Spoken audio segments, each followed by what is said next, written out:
আন্দোলনরত চিকিৎসকদের উদ্দেশ্যে বার্তা প্রধান বিচারপতির। রাজ্যের তরফে জুনিয়র ডাক্তারদের কর্মবিরতির প্রসঙ্গে আদালতে বলা হয় 23 জন মারা গিয়েছে, 6000 মানুষ ক্ষতিগ্রস্ত।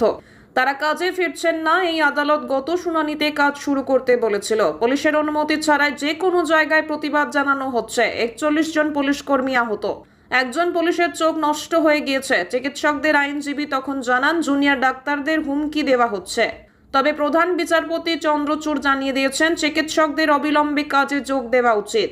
তার মন্তব্য, তাদের বিরুদ্ধে কোনো কড়া পদক্ষেপ হবে না। আমরা তো বলেছি ওই ডাক্তারেরা কাজে যোগ না দিলে তাদের বিরুদ্ধে রাজ্য কোনো পদক্ষেপ করতে পারবে না।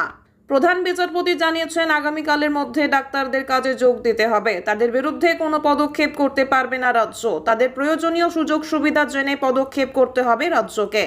এই বিষয় নিয়ে ইমামবাড়া সদর হাসপাতালে জুনিয়র চিকিৎসক সহ সিনিয়র চিকিৎসকেরা দেশের উচ্চ আদালতের নির্দেশের সম্বন্ধে কি বলছেন শুনবো।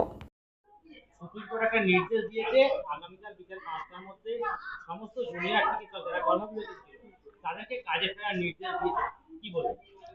দেখুন, কাজ তো আমরা কোনো দিক থেকেই বন্ধ রাখিনি এতদিন ধরে। যে বারংবার মিডিয়া যখনই হাসপাতালে এসে ওনারা দেখছেন যে পেশেন্ট পরিষেবা পাচ্ছে কিনা, কোনো মুহূর্তেই তো পেশেন্ট পরিষেবাতে কোনো ঘাটতি আমরা করছি না।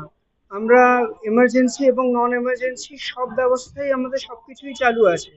আমাদের বক্তব্য যেটা নিয়ে সেটা হচ্ছে কেসটির শুনানি যেন ঠিক পথে যায়। আমাদের যত আমরা প্রোটেস্ট করছি সেই ম্যাটার নিয়েই।